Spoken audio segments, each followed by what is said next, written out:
Hello everyone, welcome to my YouTube channel AH हरपन। कैसे हैं आप लोग। ये वीडियो बनाने का मकसद आप सभी स्टूडेंट को इंकरेज करना है ताकि आप लोग सितंबर में जो एग्जाम अभी हो रहे हैं फाइनल ईयर के स्टूडेंट के लिए, उसमें अपेयर हो, आप एग्जाम देने जरूर जाओ। उसका नंबर ऑफ रीजन है, उसके बारे में ही हम लोग इस वीडियो में डिस्कस करेंगे। आप लोग वीडियो को ध्यान से और कंप्लीट जरूर देख लीजिएगा। वीडियो पसंद आए तो वीडियो को लाइक करना बिल्कुल मत भूलिएगा और इसी तरह से ट्रस्टेड ऑथेंटिक इन्फॉर्मेशन पाने के लिए मेक श्योर आप लोग चैनल को जरूर सब्सक्राइब कर ले। और इग्नू के रिलेटेड किसी भी तरह के डाउट के लिए आप लोग मुझे कभी भी कॉल करके अपना डाउट क्लियर कर सकते हो। ज्यादा इन्फॉर्मेशन के लिए ऊपर कार्ड में दिया वीडियो का लिंक चेक करें, उससे आपको समझ में आ जाएगा। इस वीडियो में मैं आप लोग को कुछ रीजन देना चाहूंगा कि क्यों आप लोग को सितंबर में जो अभी एग्जाम कंडक्ट करवाए जा रहे हैं फाइनल ईयर के स्टूडेंट के लिए, उसमें अपेयर होना चाहिए। मैं ये बेहतर जानता हूं कि बहुत से स्टूडेंट ऐसे हैं जिनके लिए किसी भी वे में पॉसिबल नहीं है कि वो अभी जो एग्जाम कंडक्ट करवाए जा रहे हैं उसमें अपेयर हो पाए। वैसे स्टूडेंट के लिए कोई दिक्कत नहीं है, वो आराम से दिसंबर में एग्जाम दे सकते हैं। लेकिन मैं सिर्फ उन स्टूडेंट के बारे में बोल रहा हूं, उन स्टूडेंट को ये बोल रहा हूं इस वीडियो में जो एग्जाम में अपेयर हो सकते हैं, लेकिन बस कुछ छोटे मोटे रीजन की वजह से या कोरोना वायरस के डर की वजह से या एग्जाम सेंटर दूर पड़ा है, इन सभी रीजन की वजह से एग्जाम में अपेयर नहीं हो रहे हैं। उनको मैं जस्ट यही बोलना चाहूंगा कि आप एग्जाम में जरूर अपेयर हो, क्योंकि बस अभी 1 वीक पहले ही एग्जाम स्टार्ट हुआ है और अभी काफी एग्जाम बाकी बचे हुए हैं। आप जरूर एग्जाम में अपेयर होना, उसका कुछ रीजन है क्यों आपको एग्जाम में अपेयर होना चाहिए। सबसे बड़ा रीजन है आप लोग के एग्जाम में अपेयर होने के लिए, वो ये है कि इस बार जो क्वेश्चन आ रहे हैं वो या तो इजी आ रहे हैं या तो मॉडरेट लेवल पे आ रहे हैं, हार्ड नहीं आ रहे हैं। जितने भी स्टूडेंट से मेरा इंटरेक्शन हुआ अभी 1 वीक में, जितने भी स्टूडेंट ने एग्जाम दिया और वो एग्जाम देने के बाद से अगर शेयर कर रहे हैं मेरे से कि किस तरीका का क्वेश्चन गया, किस तरीका से क्वेश्चन पेपर आया, उस हिसाब से मैं देख पा रहा हूं। इवन मैंने बहुत से क्वेश्चन पेपर भी देखा, खुद से भी स्टडी किया। मैंने देखा जो क्वेश्चन पेपर आ रहे हैं रिलेटिवली जो अदर सेशन में आते थे उसके मुकाबले बहुत ईजी आ रहे हैं। इवन मैथ्स का क्वेश्चन मैंने जब देखा कि इतना ईजी आ रहा है तो बाकी अदर प्रोग्राम के तो नॉर्मली ईजी आएंगे, क्योंकि मैथ्स के हर साल बहुत टफ पेपर आते हैं। और इस बार मैंने देखा कि काफी ईजी क्वेश्चन आए हैं और काफी कॉमन क्वेश्चन आए हैं, यानी कि प्रीवियस सेमेस्टर के अगर आप लोग क्वेश्चन कर लोगे तो बहुत ज्यादा कॉमन आ जा रहे हैं। ठीक है, मैं इतना गारंटी दे रहा हूं कि जो भी स्टूडेंट अगर अपेयर हो रहे हैं, सिर्फ 3 साल का भी अगर जून दिसंबर अगर आप कर ले रहे हो, यानी कि जून 2019 दिसंबर 2019, जून 2018 दिसंबर 2018, जून 2017 दिसंबर 2017, ये 3 का भी अगर मिनिमम कर ले रहे हो आप तो 50% मार्क्स आप डेफिनेटली ला सकते हो। उससे ज्यादा भी ला सकते हो, लेकिन 50% मार्क्स तो आप लोग डेफिनेटली ला सकते हो। इवन प्रीवियस सेमेस्टर से भी क्वेश्चन रिपीट हो रहे हैं। तो ये है कि क्वेश्चन या तो इजी आ रहा है या तो मॉडरेट लेवल पे आ रहा है, टफ नहीं आ रहा ज्यादा। तो ये एक आपका रीजन है कि आप एग्जाम में अपेयर होगे तो क्लियर हो जाएगा। दूसरा ये भी बात है कि स्टूडेंट बहुत कम मात्रा में अपेयर हो रहे हैं, तो आपका रिजल्ट भी बहुत जल्दी डिक्लेयर होगा। क्योंकि मैं जहां तक मैंने सेंटर से पता किया तो 10 से 20% स्टूडेंट ही अपेयर हो रहे हैं।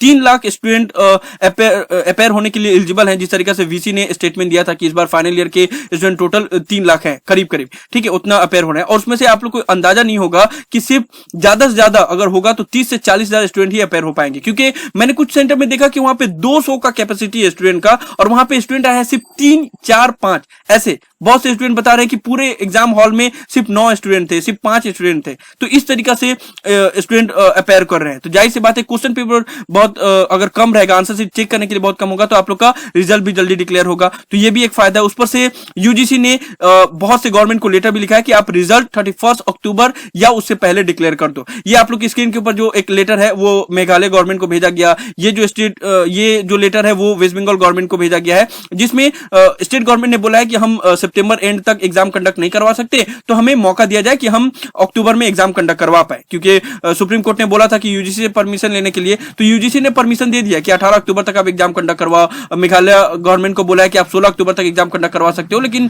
सभी को एक बोला गया है, एक कंडीशन ये दिया गया है कि आप रिजल्ट जो है वो अक्टूबर एंड तक डिक्लेयर कर दो, ताकि स्टूडेंट को फिर पोस्ट ग्रेजुएट करने में या पीएचडी प्रोग्राम में एडमिशन लेने में या जॉब के लिए दिक्कत ना हो और ज्यादा उनका डिले ना हो। तो आप लोग का भी एग्जाम 16 अक्टूबर तक खत्म हो रहा है, तो आप लोग का भी बहुत ज्यादा चांसेस है कि 31 अक्टूबर या अक्टूबर एंड तक रिजल्ट डिक्लेयर हो जाए या बहुत जल्दी डिक्लेयर हो जाए। जिस तरीके से नॉर्मली इग्नू में 45 दिन में रिजल्ट का फर्स्ट अपडेट आता था, उतना लेट तो नहीं होगा, बहुत जल्दी रिजल्ट डिक्लेयर हो जाएगा। तो एक तो क्वेश्चन पेपर भी इजी आ रहे हैं और उस पर से आपका रिजल्ट भी डिक्लेयर जल्दी हो जाएगा।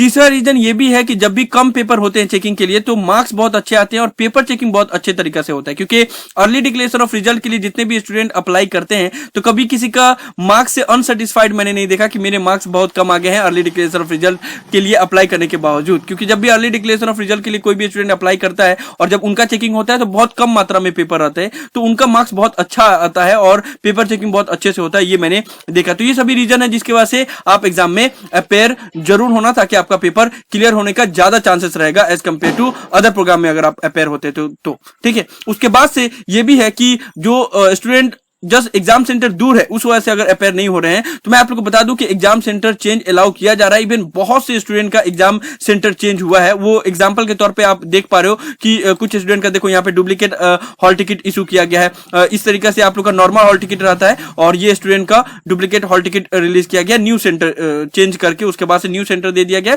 उसके बाद से डुप्लीकेट हॉल टिकट रिलीज कर दिया गया। यहाँ पे रीजनल डायरेक्टर का सिग्नेचर भी है। जस्ट यहाँ पे कंडीशन यही रखा गया है कि क्वेश्चन पेपर अवेलेबल होना चाहिए। तो क्वेश्चन पेपर तो अवेलेबल होगा ही, क्योंकि स्टूडेंट ही अपेयर नहीं कर रहे हैं, तो एग्जाम सेंटर भी चेंज हो रहा है। इवन एक और स्टूडेंट का मैं दिखा दे रहा हूं, यहाँ पे देखो इनका पहले एएन कॉलेज में पढ़ा था पटना में और वो चेंज करके जेपी यूनिवर्सिटी कर दिया गया और बस उनका हॉल टिकट में यहाँ पे स्टैंप लगा दिया गया और रीजनल डायरेक्टर का यहाँ पे साइन है और बस वही कंडीशन है कि क्वेश्चन पेपर अवेलेबल होना चाहिए।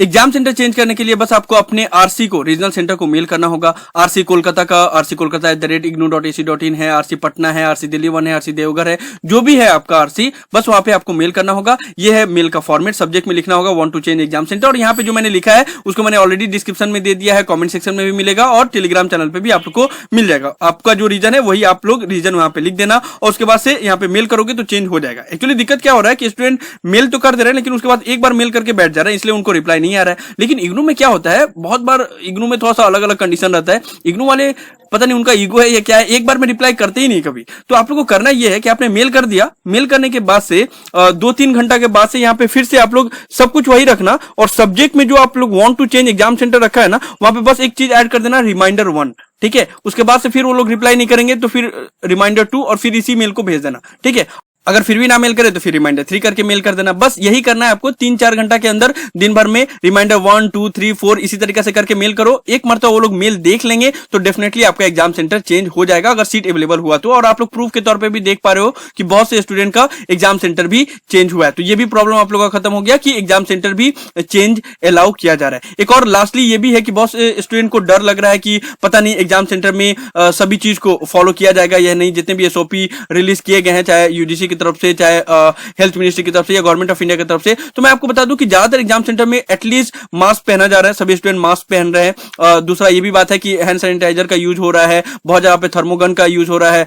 यानी कि ज्यादातर एग्जाम सेंटर में सभी रूल्स एंड रेगुलेशन फॉलो हो रहे हैं। सभी जो प्रिकॉशन लेने की बात कही गई थी वो चीज फॉलो हो रहा है मैक्सिमम एग्जाम सेंटर में। कुछ कुछ में नहीं हो रहा होगा लेकिन मैक्सिमम स्टडी सेंटर में, एग्जाम सेंटर में ये सारा चीज फॉलो हो रहा है, तो ये भी आप लोग को प्रॉब्लम नहीं होगा। तो अब देखो एग्जाम सेंटर भी अलाउ किया जा रहा है, बहुत से स्टूडेंट का एग्जाम सेंटर चेंज हुआ है, प्लस क्वेश्चन भी टफ नहीं आ रहे हैं, इजी आ रहे हैं, आप लोग का रिजल्ट भी जल्दी डिक्लेयर हो जाएगा। तो अब मुझे नहीं लगता कि कोई रीजन होगा आप लोग के पास कि आप लोग क्यों एग्जाम में अपेयर नहीं होंगे। हाँ, अगर किसी का बहुत ज्यादा मेडिकल इश्यू है, किसी वे में अपेयर नहीं कर सकता या फिर वो किसी और स्टेट में है और एग्जाम सेंटर किसी और स्टेट में पड़ रहा है, तब आप लोग एग्जाम मत दो, कोई दिक्कत नहीं है, दिसंबर में दे देना। लेकिन अगर बहुत बड़ा रीजन नहीं है तो आप लोग डेफिनेटली एग्जाम में अपेयर होना, ताकि आप लोग का पेपर क्लियर हो जाए। तो ये सब था, मुझे बताना था आप लोगों को और ये सारा बात बताना था और आप लोग को थोड़ा इंकरेज करना था वो सभी स्टूडेंट को जो किसी भी डर की वजह से या किसी भी वजह से एग्जाम में अपेयर नहीं हो रहे हैं इस बार। तो उनको बताना था कि आप एग्जाम में अपेयर हो, ज्यादा चांसेस है कि आपका पेपर क्लियर हो जाए। तो ये सब था इस वीडियो में। मुझे उम्मीद है कि आप लोगों को वीडियो पसंद आया होगा। इस वीडियो को लाइक जरूर कर दे, सभी फ्रेंड के साथ शेयर करें ताकि उनको भी ये सभी इन्फॉर्मेशन मिल पाए।